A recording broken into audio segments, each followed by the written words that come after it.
वेद सब सत्य विद्याओं का पुस्तक है।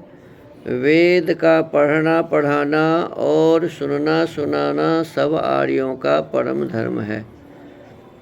ओम स्तुता मया वरदा वेद माता प्रचोदयन्तां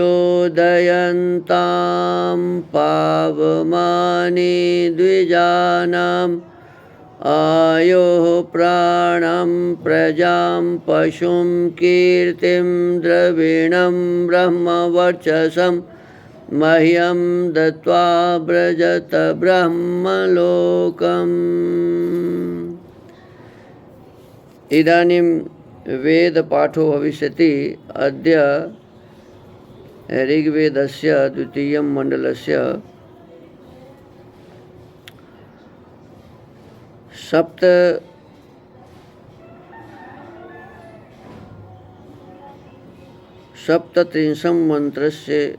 सप्तत्रिंशं सूक्तस्य स्वाध्याय पाठो भविष्यति। पाठमान मंत्रस्य मंदस्व होत्रादनु इत्येतानि प्रथमानि पदानि सन्ति। अब वेद पाठ होगा। आज ऋग्वेद के दूसरे मंडल के 37वें सूक्त का पाठ किया जाएगा। पाठ किए जाने वाले मंत्र के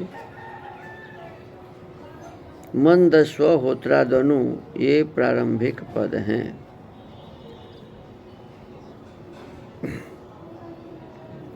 इस सूक्त के ऋषि हैं गृत्समदः, देवता 1 से 4 द्रविणोदाह, 5 का अश्विनो, 6 का अग्नि।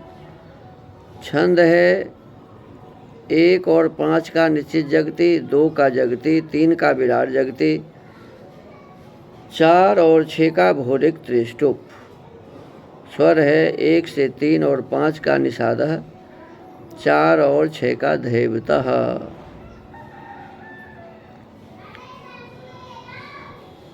ओम मंदस्वाहोत्रादनु जोषमन्धसोध्वर्यवः सपूर्णाङ्गवष्ट्यासिचं तस्मा एतं भरत तद्वशो दधिर्होत्रात् सोमं द्रविणोदः पिब ऋतुभिः। ओम यमो पूर्वमहुवे तमिदं हुवे सेदुहव्यो दधिर्यो नाम पत्यते अध्वर्योभिः प्रस्थितं सौम्यं मधुपोत्रात् सोमं द्रविणोदः पिब ऋतुभिः। ओम मेद्यन्तु ते वह्नयो येभिरीयसे ऋषन्यन्वीळयस्वा वनस्पते आयुयाधृष्णो अभिगूर्या त्वं नेष्ट्रात् सोमं द्रविणोदः पिब ऋतुभिः। ओम अपाद्धोत्रादुत पोत्रादमत्तोत नेष्ट्रादजुषत प्रयोहितम् तुरीयं पात्रममृक्तममर्त्यं द्रविणोदाः पिबतो द्राविणोदसः। ओम अर्वाञ्चमद्य यय्यं निर्वाहनं रथं युञ्जाथामिह वां विमोचनम् प्रीङ्क्तं हविंसि मधुनाहिकं गतमथा सोमं पिबत वाजिनी वसु। ओम जोष्याग्ने समिधं जोष्याहुतिं जोषि ब्रह्म जन्यं जोषि सुष्टुतिं विश्वेभिर्विश्वां ऋतुना वसुमः उषं देवां उषतः पायया हविः।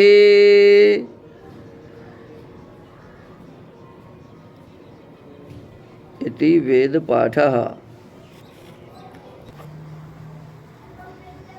इदानीं वेद स्वाध्यायो भविष्यति। अद्य यजुर्वेदस्य सप्तमोऽध्यायस्य 19 मन्त्रस्य स्वाध्यायो भविष्यति।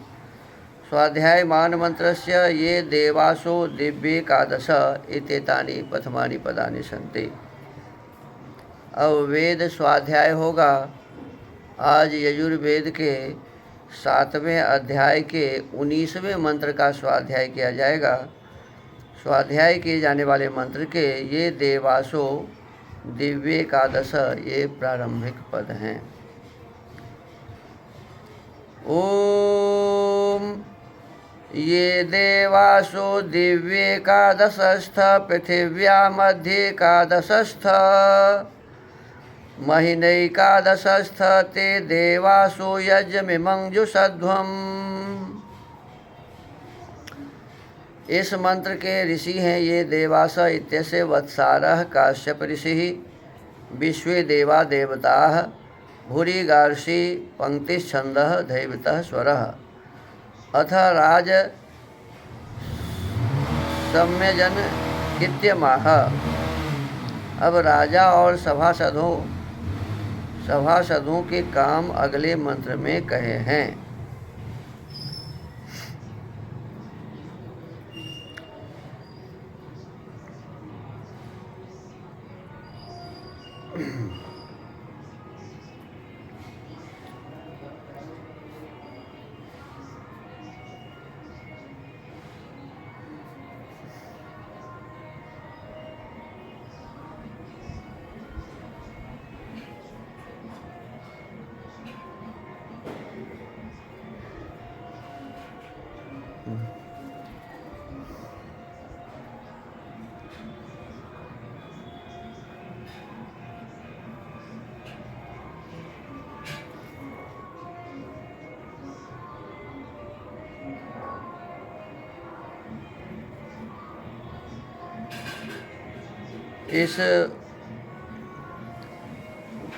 इस मंत्र के पदार्थ हैं ये जो महीना अपनी महिमा से दिव्य विद्युत के स्वरूप में एकादश 11 अर्थात प्राण अपान उदान व्यान समान नाग कूर्म कृकल देवदत्त धनंजय और 11वां जीवात्मा माने 10 प्राण 5 उपप्राण 10 और 11वां जीवात्मा ये सब मिला के एकादश माने 11 देवासह दिव्य गुण युक्त देव हैं। इन सभी को दिव्य गुण युक्त देव कहा है।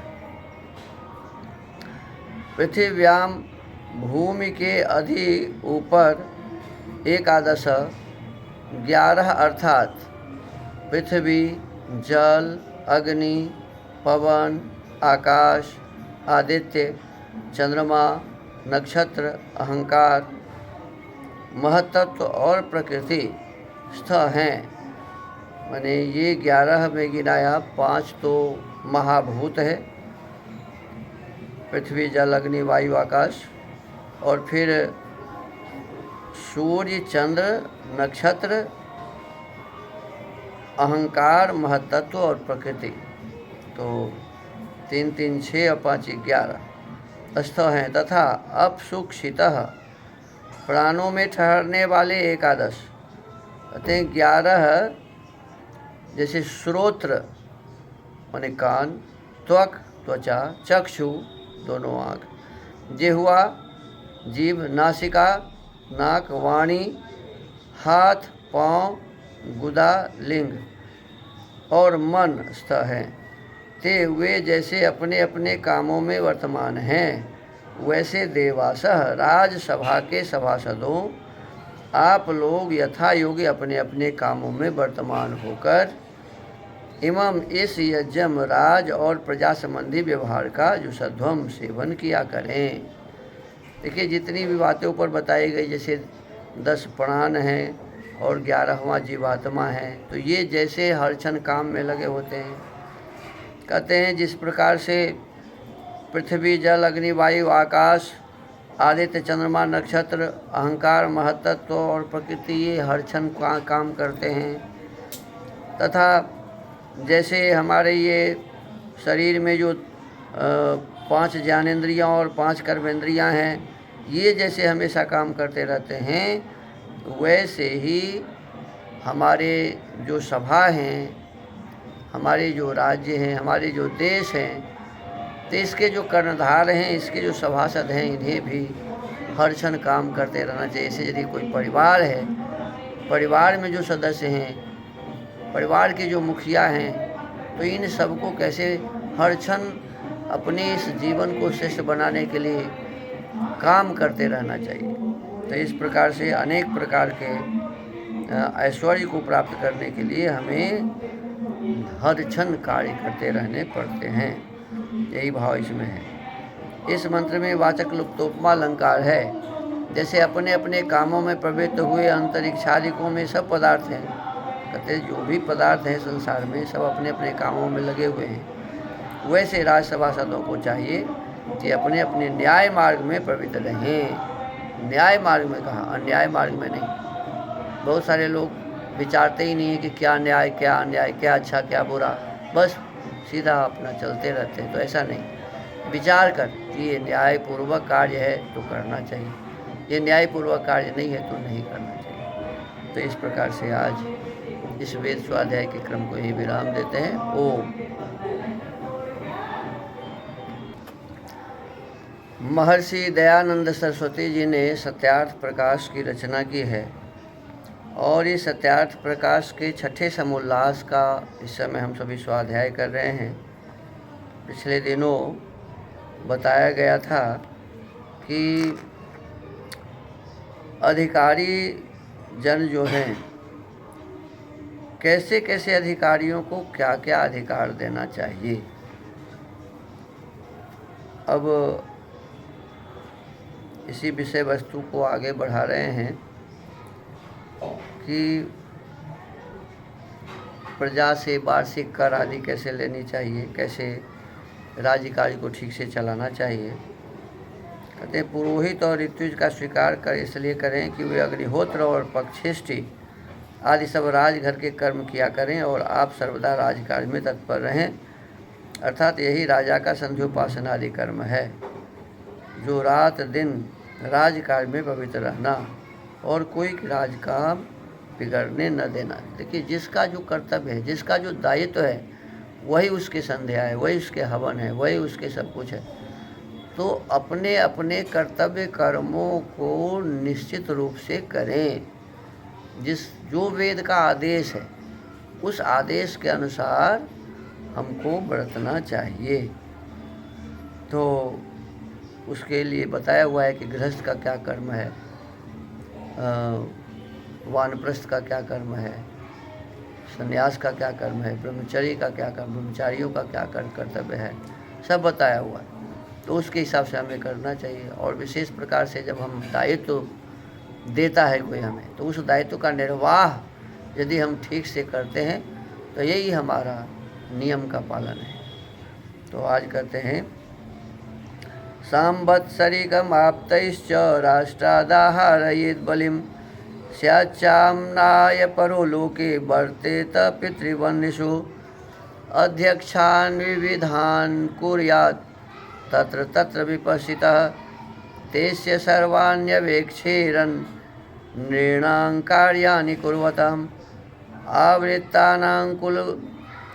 आवृत्तानां गुरुकुलाद् विप्राणां पूजको भवेत् नृपाणामक्षयो ह्येष निधिर्ब्राह्मो विधीयते समोत्तमाधमै राजा त्वाहूतः पालयन् प्रजा न निवर्तेत संग्रामात् क्षात्रं धर्मम् अनुस्मरन् आहवेषु मिथोऽन्योन्यं जिघांसन्तो महीक्षितः युध्यमानाः परं शक्त्या स्वर्गं यान्ति परं मुखाः न च हन्यात् स्थलारूढं न क्लीबं न कृताञ्जलिं न मुक्तकेशं नासीनं न तवास्मीति वादिनं न सुप्तं न विषन्नाहं न नग्नं न निरायुधं नायुध्यमानं पश्यन्तं न परेण समागतं नायुधव्यसनं प्राप्तं नार्तं नातिपरीक्षतं न भीतं न परावृत्तं सतां धर्ममनुस्मरन्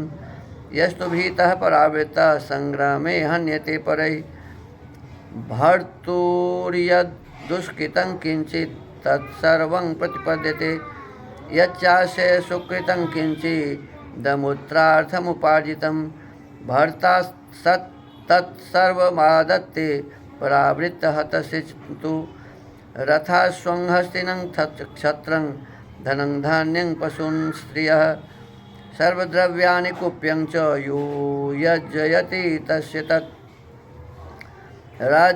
राज्यश्च दद्युरुद्धारमित्येषा वैदिकी श्रुते। राज्या च सर्वयोधेभ्यो दातव्यमपृथग्जितं।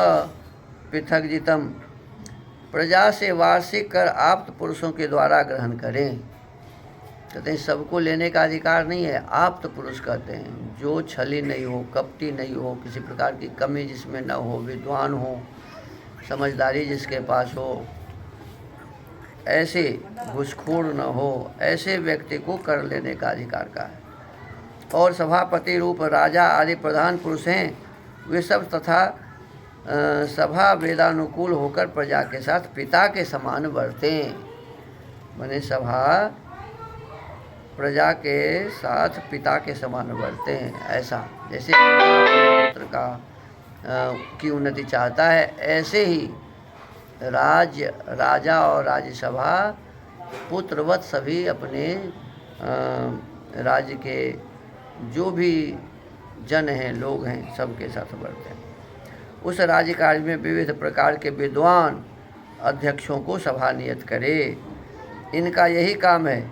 जितने जितने जिस जिस काम में राजपुरुष हों, वे नियमानुसार वर्तकर यथावत काम करते हैं व नहीं। जो यथावत करें तो उनका सत्कार, और जो विरुद्ध करे तो उनको यथावत दंड दिया करें। ठीक काम नहीं करने वाले को दंड दें और जो ठीक काम करें उनको प्रोत्साहित करें, उन्नति होती है। आज भी इस प्रकार की बातें हैं। जो अच्छे काम करने वाले हैं उनकी उन्नति हो जाती है, प्रोन्नति होती है। सदा जो राजाओं का वेद प्रचार उपक्षय कोश है, उसके प्रचार के लिए जो कोई यथावत ब्रह्मचर्य से वेदादि शास्त्रों को पढ़कर गुरुकुल से आवे, उसका सत्कार राजा और सभा यथावत करें तथा उनका भी जिनके पढ़ाए हुए विद्वान होवे। इस बात के करने से राज्य में विद्या की उन्नति होकर अत्यंत उन्नति होती है।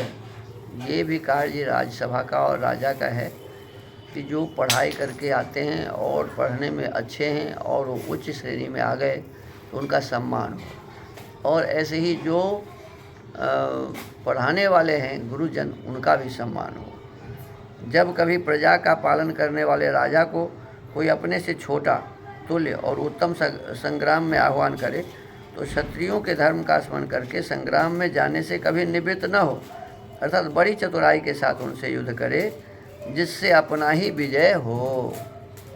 राजा को किसी भी प्रकार के चुनौती कोई देते हैं तो उससे भागना नहीं चाहिए, उसको स्वीकार करना चाहिए और प्रयास करना चाहिए कि उसमें हम विजय हों।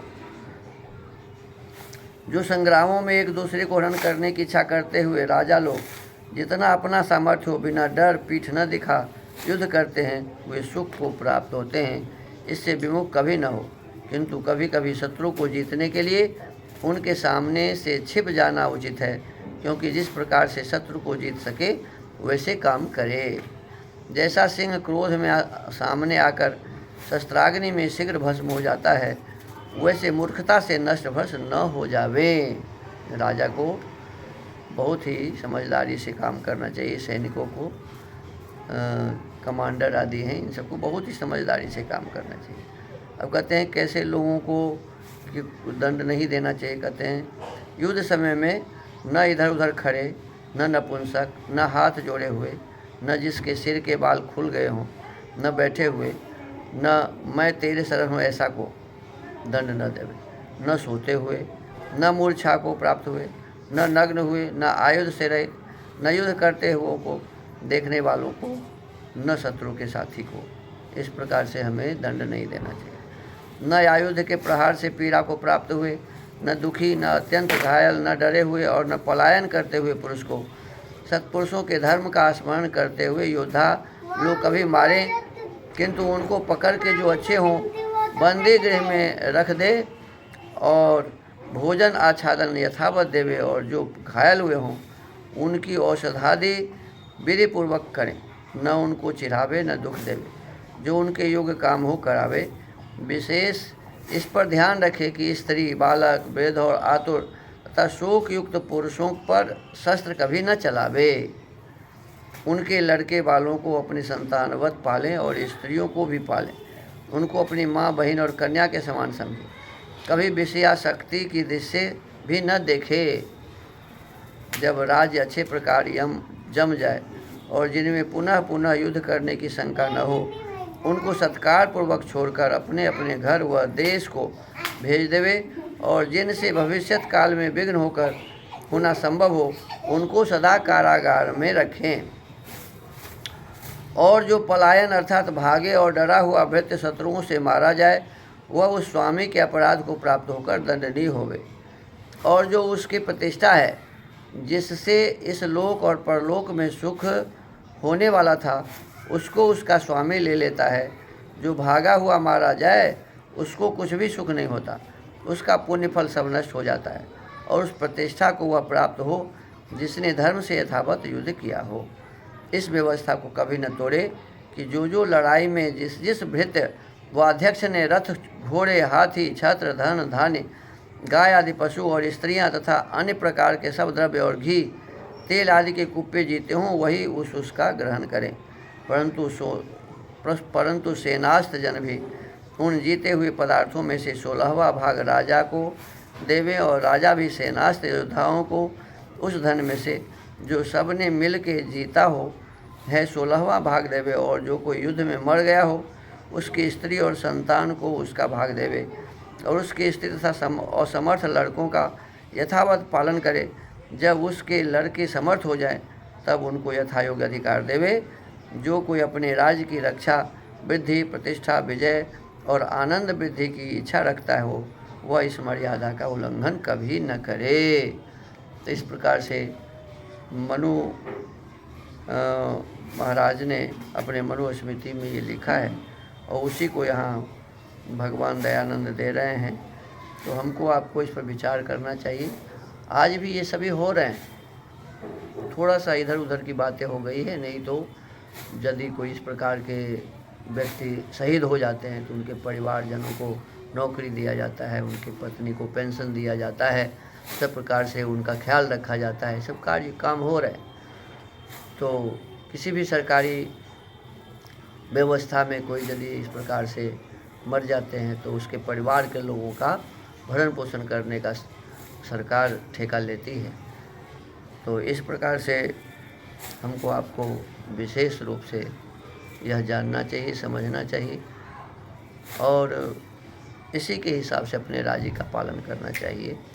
तो आज के इस सत्यार्थ प्रकाश के स्वाध्याय के क्रम को यहीं विराम देते हैं। ओम। महर्षि वाल्मीकि जी ने रामायण की रचना की है, और इस वाल्मीकि रामायण के अयोध्या कांड का जो प्रथम सर्ग है, इसका स्वाध्याय अभी चल रहा है। जब महाराज दशरथ अपने सभी पुत्र और पुत्रवधुओं के साथ आ जाते हैं अपने अयोध्या में, और भरत जी और शत्रुघ्न जी चले जाते हैं अपने मामा के यहाँ, और फिर भगवान राम अपने पिताजी का जो कार्य है उसको संभालने का काम करते हैं। सारे नगर में ये सारे लोग बहुत प्रसन्न होते हैं, क्योंकि भगवान राम सब प्रकार से के उत्तम श्रेष्ठ गुणों से युक्त हैं, और उनकी जो व्यवस्था है वह सबको पसंद है। इसी क्रम में उनकी बड़ाई इसमें की जा रही है कि उन्हें धर्म, काम और अर्थ के तत्व का सम्यक ज्ञान था। भगवान राम को वे स्मरण शक्ति से संपन्न और प्रतिभाशाली थे। वे लोक व्यवहार के संपादन में समर्थ और समयोचित धर्माचरण में कुशल थे। आगे कहते हैं, निभृतः संवृताकारो गुप्त मंत्र सहायवान अमोघ क्रोध हर्षश्च त्याग संयम कालवित। वे विनयशील, अपने आकार अभिप्राय को छिपाने वाले, मंत्र को गुप्त रखने वाले और उत्तम सहायकों से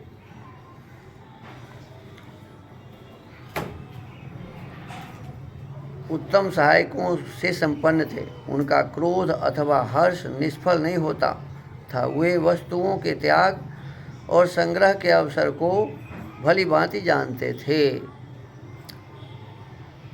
दृढ़ भक्ति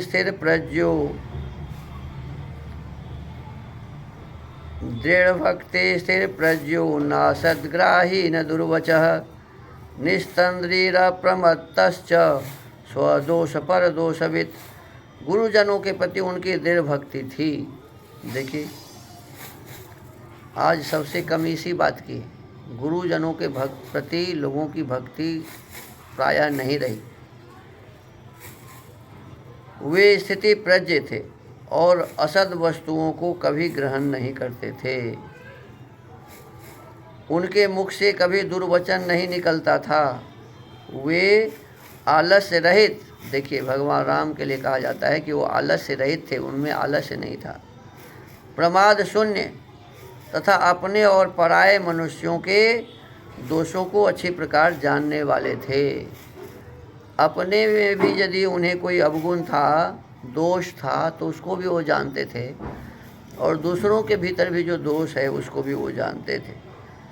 इसका मतलब देखो, इसमें लिखा है कि उनके भीतर भी दोष थे जो वो जानते थे, अपने भीतर के दोष को भी जानते थे। शास्त्रज्ञश्च कृतज्ञश्च पुरुषांतर कोविदः यह प्रग्रहानुग्रह योर्यथान्यायं विचक्षणः।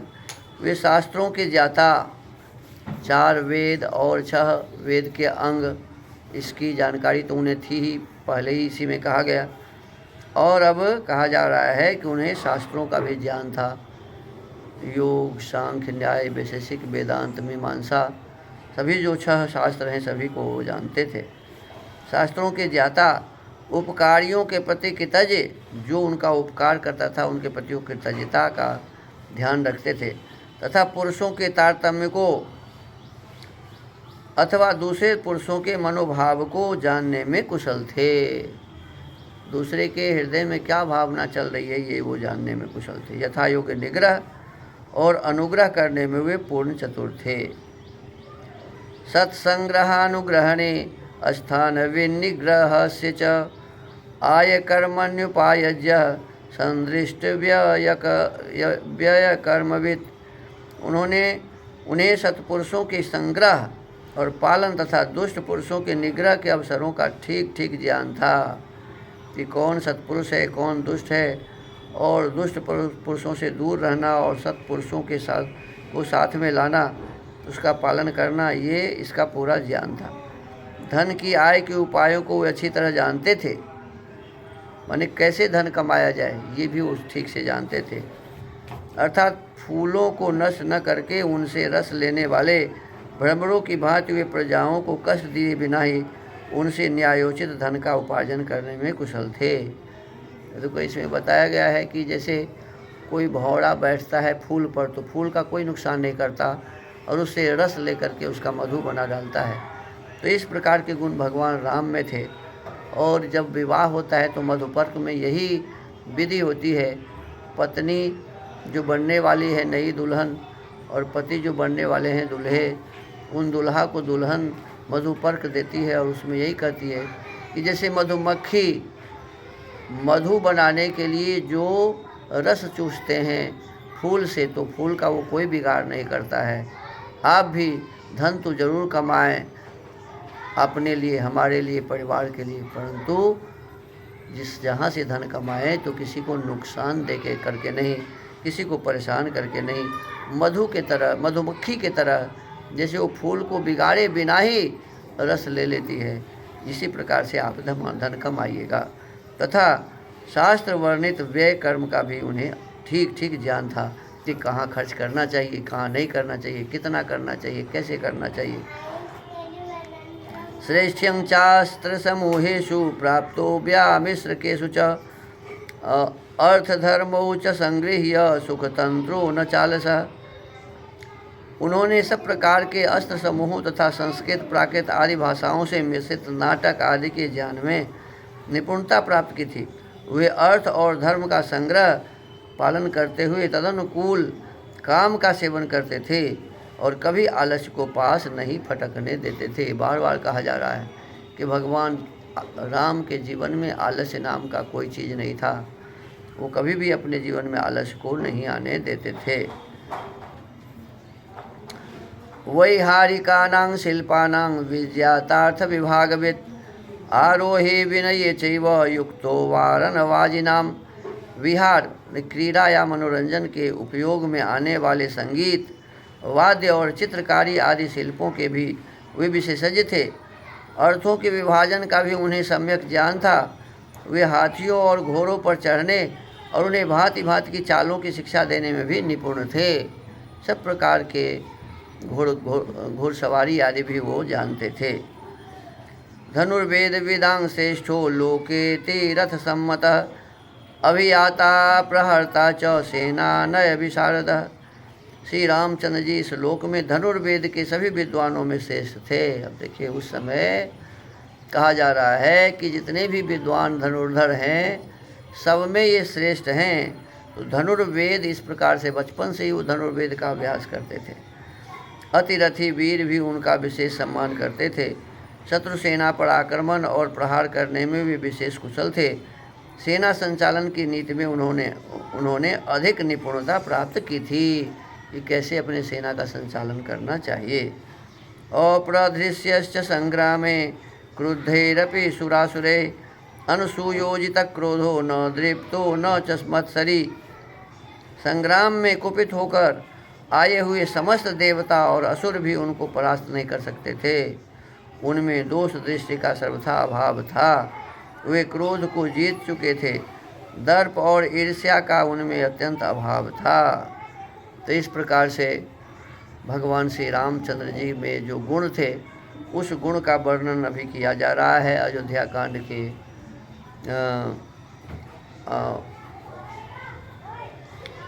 माने अयोध्या कांड का पहला ही ये सर्ग है।